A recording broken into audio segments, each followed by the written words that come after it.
తెలంగాణ రాజకీయాల్లో జూబ్లీహిల్స్ ఉప ఎన్నిక హాట్ టాపిక్గా మారింది. జెండాల మధ్య హీట్ పుట్టించే ఈ ఉప ఎన్నికల్లో ఎలాగైనా గెలవాలని రాజకీయ పార్టీలు తెగ తాపత్రయపడుతున్నాయి. బహుముఖ పోటీలో బంపర్ మెజార్టీ రాకున్నా విజయం సాధిస్తే చాలు అనేలా పార్టీల అధినేతలు మంత్రాంగం మొదలుపెట్టారు.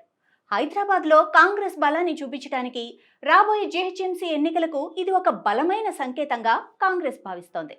ఈ ఉప ఎన్నిక ఫలితం తెలంగాణ రాజకీయాల్లో కీలక పాత్ర పోషించే అవకాశం ఉండటంతో సిట్టింగ్ స్థానాన్ని నిలబెట్టుకోవాలని ప్రతిపక్ష బీఆర్ఎస్ భావిస్తోంది.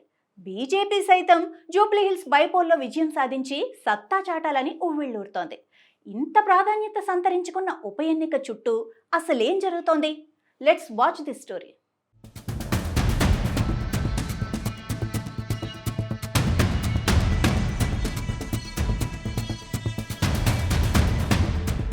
హైదరాబాద్ జూబ్లీహిల్స్ ఉప ఎన్నికల్లో కాంగ్రెస్ అభ్యర్థి ఎవరు అనేది ఇప్పుడు హాట్ టాపిక్గా మారింది.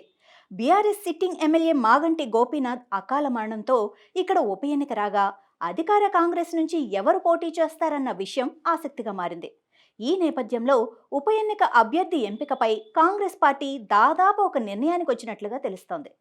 ఇప్పటికే మంత్రి పొన్నం ప్రభాకర్ అభ్యర్థి ఎంపికపై ఓ క్లారిటీ ఇస్తూ స్థానిక వ్యక్తికి టికెట్ ఇస్తామని ప్రకటించారు. అయితే ఈ ఉప ఎన్నికకు కాంగ్రెస్ నుంచి పలువురి పేర్లు చర్చల్లో ఉన్నాయి. గతంలో ఇదే స్థానం నుంచి పోటీ చేసి ఓడిపోయిన భారత మాజీ క్రికెటర్, సీనియర్ కాంగ్రెస్ నేత మహమ్మద్ అజారుద్దీన్, దివంగత నేత పీజీఆర్ కూతురు విజయారెడ్డి, ముఖ్యమంత్రి రేవంత్ రెడ్డికి సన్నిహితుడైన రోహిన్ రెడ్డి, నవీన్ యాదవ్, నాంపల్లి నుంచి పోటీ చేసి ఓడిపోయిన ఫిరోజ్ ఖాన్ తదితరులు రేసులో ఉన్నారు. ఇంతలో తాజాగా కాంగ్రెస్ మైనారిటీ ప్రతినిధులు పీసీసీ చీఫ్ మహేష్ గౌడ్ను కలిశారు. కేబినెట్లో మైనార్టీలకు ప్రాతినిధ్యం లేనందున కనీసం ఈ ఉప ఎన్నిక టికెట్ను తమ వర్గానికి కేటాయించాలని విజ్ఞప్తి చేశారు. ఈ క్రమంలో వారు అజారుద్దీన్ పేరును బలంగా బలపరిచినట్లు సమాచారం. ఈ విజ్ఞప్తిని పీసీసీ చీఫ్ పార్టీ అధిష్టానం దృష్టికి తీసుకెళ్లగా గత ఎన్నికల్లో పోటీ చేసి ఓడిపోయిన అజారుద్దీన్ వైపే అధిష్టానం మొగ్గు చూపుతున్నట్లుగా తెలుస్తోంది. ఇదే విషయమై Telangana in charge Meenakshi Natarajan, PCC chief Mahesh గౌడ్లు సీఎం రేవంత్ రెడ్డితో చర్చిస్తున్నట్లు తెలిసింది.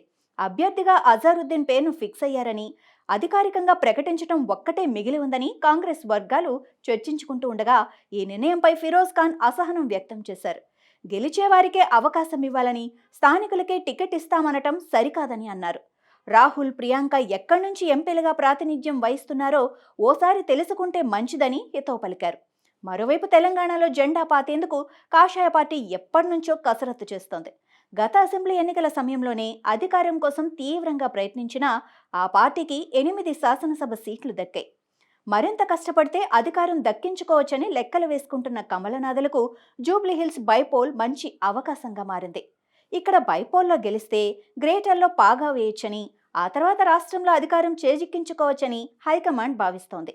అయితే బైపోల్లో ఒంటరిగా వెళ్లకుండా కూటమిగా వెళ్లాలన్న ఆలోచనలో బీజేపీ పెద్దలున్నట్లుగా తెలుస్తోంది. అందుకే టీడీపీ నేతలతో బీజేపీ నేతలు చర్చించినట్లు ప్రచారం సాగుతోంది.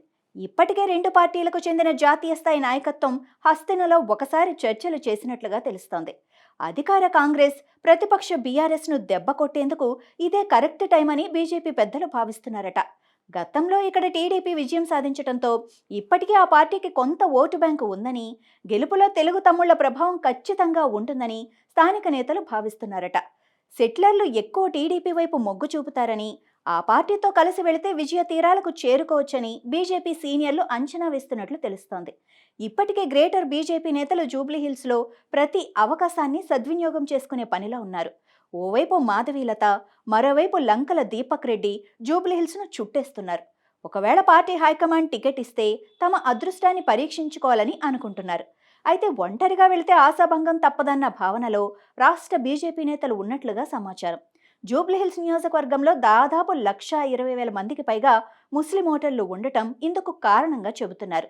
కానీ ఇక్కడ సెటిలర్ల మనసు గెలుచుకుంటే గెలవటం ఈజీ అన్న అంచనాకు వచ్చినట్లు సమాచారం. అందుకే కూటమిగా పోటీ చేసే ఆలోచనలో బీజేపీ నేతలు ఉన్నట్లు తెలుస్తోంది.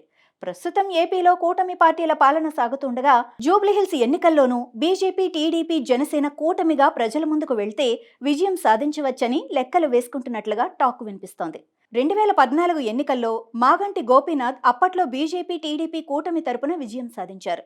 ఆ తర్వాత ఆయన బీఆర్ఎస్లో జాయిన్ కావడంతో ఇక్కడ టీడీపీ ఓటు బ్యాంక్ కాస్త తగ్గింది. అయినప్పటికీ గెలుపోటముల్లో ప్రభావం చూపగలిగే శక్తి ఆ పార్టీకి ఇంకా ఉందన్న భావన చాలా మందిలో వ్యక్తమవుతోంది. కూటమికి చెందిన 3 పార్టీల ఓటు బ్యాంకుతో సులభంగా విజయం సాధించవచ్చని బీజేపీ నేతలు అంచనా వేస్తున్నారట. మరోవైపు మాగంటి గోపీనాథ్ ఆకస్మిక మరణం కారణంగా వస్తున్న ఉప ఎన్నికను బీఆర్ఎస్ నాయకులు, కార్యకర్తలు సీరియస్గా తీసుకోవాలని, మరోసారి గులాబీ జెండా ఎగరవేద్దామని బీఆర్ఎస్ వర్కింగ్ ప్రెసిడెంట్ కేటీఆర్ సూచించారు. ఆదివారం బంజారాహిల్స్లోని తెలంగాణ భవన్లో జూబ్లీహిల్స్ నియోజకవర్గ పరిధిలోని యూసఫ్గూడ డివిజన్ బూత్ కమిటీ సభ్యుల సమావేశానికి కేటీఆర్ ముఖ్య అతిథిగా హాజరై దిశానిర్దేశం చేశారు. నిరంతరం ప్రజల్లో ఉంటూ జూబ్లీహిల్స్ నియోజకవర్గంలో 3 సార్లు ఎమ్మెల్యేగా గెలుపొందిన మాగంటి గోపీనాథ్కు నిజమైన నివాళిని ఈ ఉప ఎన్నికల్లో గెలుపు ద్వారా అందించేందుకు కార్యకర్తలు పనిచేయాలన్నారు. ఎన్టీఆర్ పార్టీ పెట్టినప్పటి నుంచి ఆయన వెంట ఉన్న మాగంటి గోపీనాథ్ తెలంగాణ రాష్ట్రం ఏర్పడిన తర్వాత కేసీఆర్ నాయకత్వాన్ని బలోపేతం చేసేందుకు బీఆర్ఎస్లో చేరారని, హైదరాబాద్ జిల్లా అధ్యక్షుడిగా పార్టీని బూత్ స్థాయి నుంచి బలోపేతం చేశారని కొనియాడారు. కాంగ్రెస్ పార్టీ అధికారంలోకి వచ్చిన తర్వాత కొంతమంది ఎమ్మెల్యేలు పార్టీ మారినా మాగంటి గోపీనాథ్ మాత్రం కేసీఆర్ వెంటే ఉంటానంటూ అనేకసార్లు చెప్పేవారన్నారు. అలాంటి నిబద్ధత కలిగిన ఎమ్మెల్యే మాగంటి గోపీనాథ్ ఆకస్మిక మరణం కారణంగా రానున్న ఉప ఎన్నికను పార్టీ శ్రేణులు సీరియస్గా తీసుకోవాలని, ఒక్కో బూత్లోని 100 మందికి ఒకరు చొప్పున ఇన్ఛార్జిగా ఉన్నారని, వారంతా తమ ప్రాంతంలోని ఓటర్లను కలిసి గతంలో బీఆర్ఎస్ పాలన, ఇప్పటి కాంగ్రెస్ పాలన గురించి చర్చించాలని సూచించారు. గత ప్రభుత్వం అందించిన సంక్షేమ పథకాలు, ప్రస్తుతం కాంగ్రెస్ ప్రభుత్వం చేస్తున్న మోసాలు అన్ని వర్గాల ప్రజలు చూస్తున్నారని, వారిని కలిసి బీఆర్ఎస్ పార్టీకి మద్దతు కోరాల్సిన బాధ్యత కార్యకర్తలదేనని కేటీఆర్ స్పష్టం చేశారు. ఆటో డ్రైవర్లు, మహిళలు, వృద్ధులు, బస్తీవాసులు, కాలనీ సంక్షేమ సంఘాల నేతలు, కుల సంఘాల పెద్దలను కలవాలని, వారంతా గతంలో బీఆర్ఎస్కు మద్దతిచ్చారని, ప్రస్తుతం ఉన్న అరాచక పాలనను చూస్తూ మరోసారి బీఆర్ఎస్కు మద్దతివ్వటానికి సిద్ధంగా ఉన్నారని కేటీఆర్ ధీమా వ్యక్తం చేశారు. ఇలా ఎవరికి వారు సర్వశక్తులు ఒడ్డేందుకు సిద్ధమవుతున్న ఈ ఉప ఎన్నికలో ముందు ముందు ఇంకెన్ని ఎన్నికలు చిత్రాలు జరుగుతాయో చూడాలి మరి.